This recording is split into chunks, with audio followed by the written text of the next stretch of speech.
18 mois yi 15 yi PCA nga woon de jàmbar xanaa léegi la dëgër. mais nag dara du ko teree joxe xalaat. non ndax xalaat bu baax a baax mais nag ñun ku ci nekk yow sa xalaat de kenn wax ko bu ko wax de mais boo ko waxee xalaat boobu ñun dañ ciy am xalaat.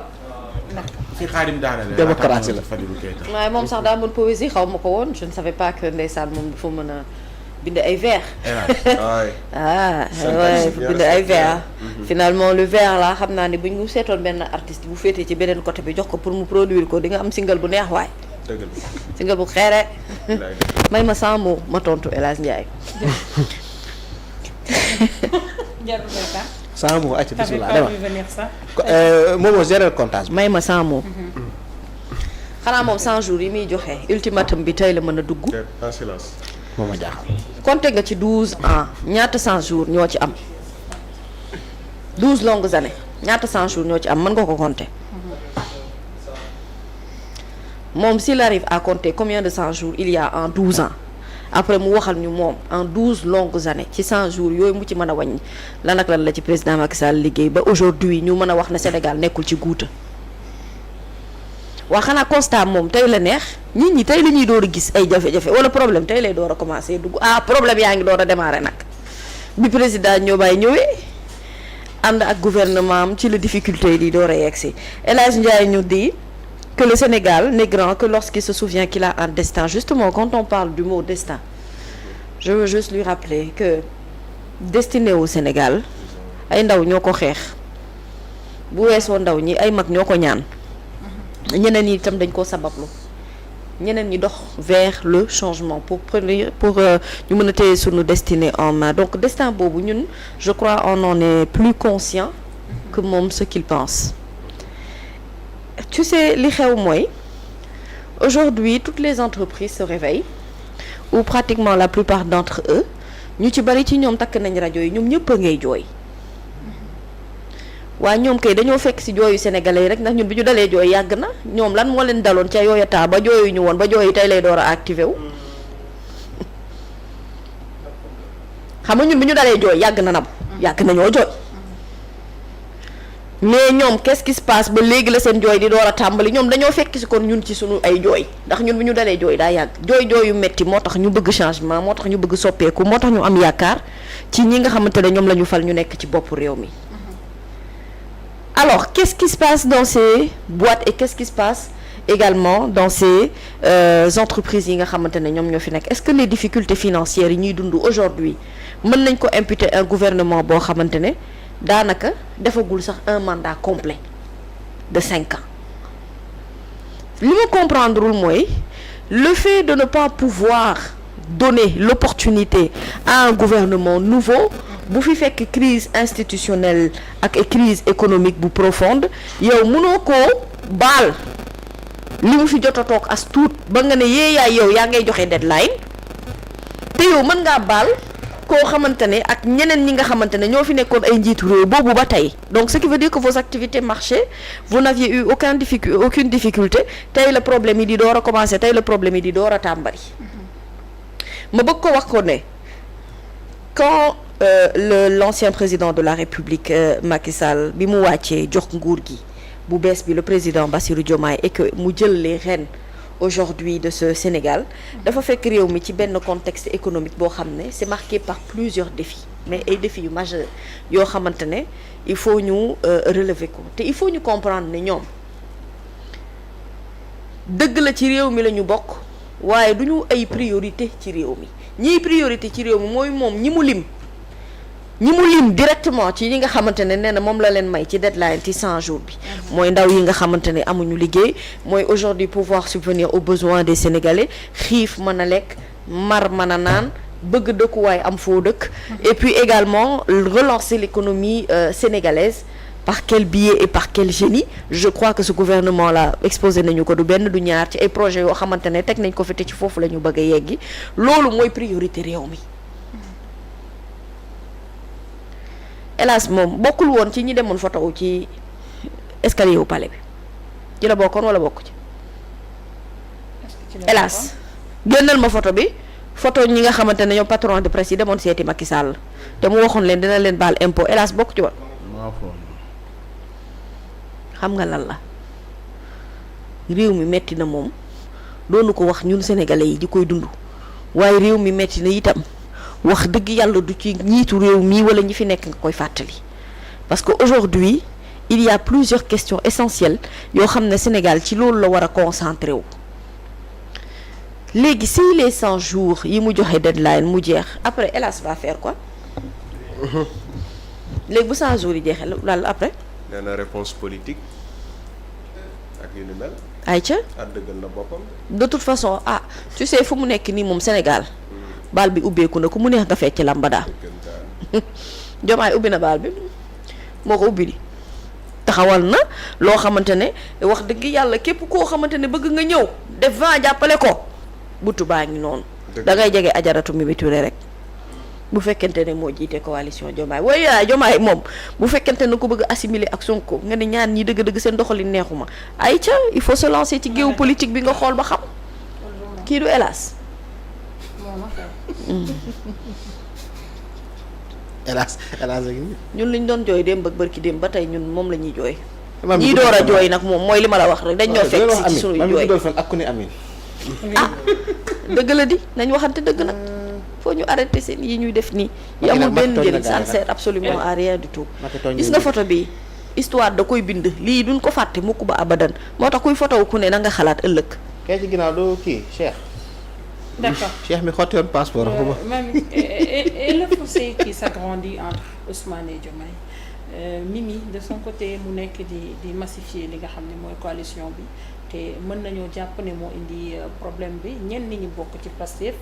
di génn di wax ni mën nañoo am ay divergence wala ay réeroo ci seen biir waaye warul jóge ci keneen koo xamante ne dafa wàll si ci langue bi. xam nga Mimi Touré wallaay bu yàggee sax ñu ngi koy bëgg a tooñ nag.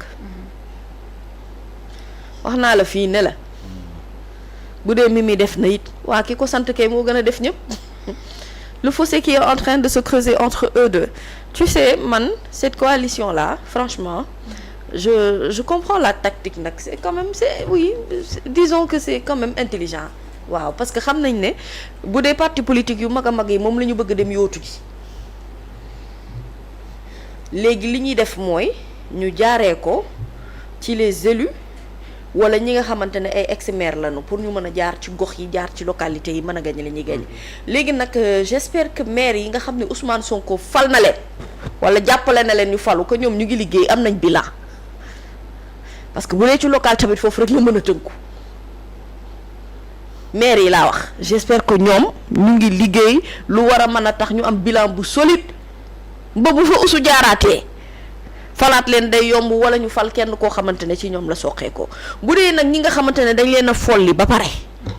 ñooñu li tax ñu folli leen ak li tax seen gox tànnu leen dafa am ay raisons également yu war a mën a tax ñoom la stratégie bi ñu jël c'est une stratégie quand même réfléchie mais je ne pense pas que ñu am ci ndam. Peux-tu comprendre ay maire yu bokk ci APR même si certains disent que politique addition la du li nga xamante ne mooy soustraction mais peux-tu comprendre ay maire yu nekk au sein de l'APR di rejoindre la coalition Diomaye di approuver loolu. non mais why not pourquoi pas je l'avais dit mais loolu moom c'est-à-dire mooy la suite logique de la chose loolu moom franchement on n'a pas besoin d'être ay expert en politique pour comprendre que ne ñi nga xamante ne dañoo lajj mais brèche la ñuy ut foo xamante ne fa la ñu mën a langaamu pour mën a continuer di exister politiquement mais encore une fois gis nga ci si ñi nga fi wax yëpp de calcul yëpp ñoom xam nga lan moo leen di dal. ñoom division sax du leen dal ñoom multiplication d'échec moo leen di dal ci seen biiri coalition ndax bul fàtte benn facteur le facteur déterminant mooy c'est le peuple qui élu peuple bi mooy fal maire ak gox-goxaan yi peuple bi itam ñooy fal ci lépp loo xamante ne organisation d'élection la dans un régime démocratique te bul fàtte itam ni Nabokor le peuple sénégalais n'aime pas l'injustice et le peuple sénégalais bëggul acte waraate c'est-à-dire quel que soit parti politique boo mën a doon supposons mu doon bannière politique bi gën a ëpp doole ñu wor li nga xamante ne moom mooy rek de base bi ñu waroon a dëppoo àndandoo ñun ñëpp parce que bul fàtte quand ce gouvernement là est venu dañu woote à une unité politique à une nouvelle vision à une nouvelle façon de faire la politique ñoom façon bi ñuy defee politique ñii coalition Diomaye mooy façon politique bi nga xamante ne moom la Sénégal renié bëggatuñu ko et surtout ñuy insister nag ak di persister ci li nga xamante ne moom moo dox jëm ci tànku tasaare ay nit tas yaakaaru nit ñi. Donc loolu sénégalais bii dem voter du voter parce que Momo Gaye a une belle chemise day voter parce que day jàpp ci biir xelam ni dëgg-dëgg nag mais ku am capacité war la ci lii mën na am capacité war la ci lu gën a yaatu te n'oublie pas que le maître du jeu est encore là yàlla na yàlla gën a guddal fanam te yàggal taxawaayam mi ngi fii te kattanam wàññeekuwul benn yoon c'est-à-dire looy gën a jéemi pexe pour nasaxal ko ngay gën a yokk doole gi mu am moom autant sur le plan du baromètre de la popularité autant également mu jëm ci affection bi sénégalais yi di am ci moom. En fait ces actes-là ne renforcent davantage Ousmane Sonko dans sa position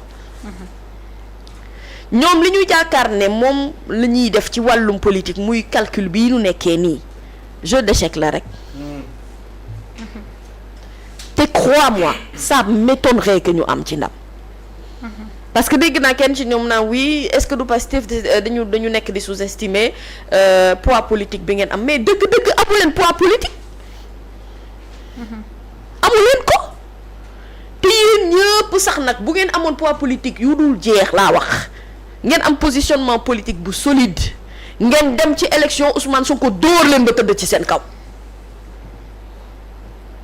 parce que ni ñu ko conduire la ni ñu ko tabaxee la. te ni ñu ko conduire ak ni ñu ko tabaxee nii noonu lañ ko mën a jaayee sénégalais et n'oublions pas que il n'y a pas deux populations ou deux sénégalais totalement distincts par rapport ak li nekk di xew c'est les mêmes qui suivent l'actualité et les mêmes qui suivent le processus politique de 1960 jusqu'à nos jours. Fadilou Keïta mooy bu baax bi. Mais Fadilou Keïta a raison de leur dire que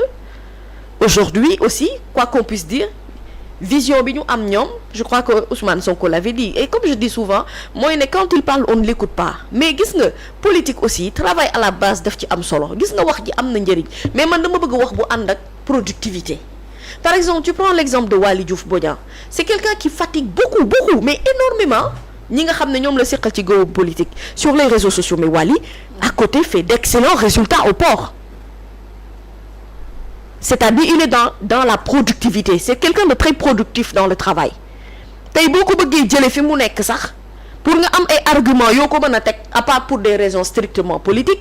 mais sur le ci li nga xam ne moo jëm ci wàllu résultat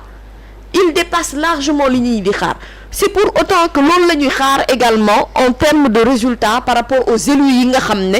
Ousmane bu leen falul it participer na ci seen élection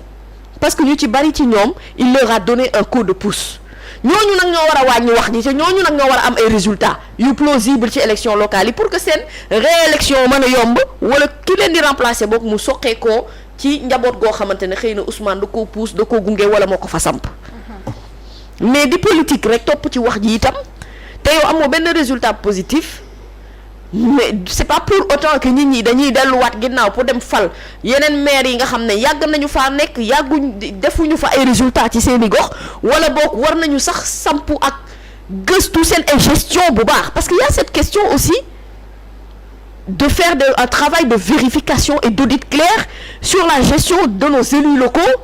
bi nga xamante ne falu nañ ci mairie yeeg yooyu et souvent ce n'est pas un travail qui est fait wala bu ñu ko defee tamit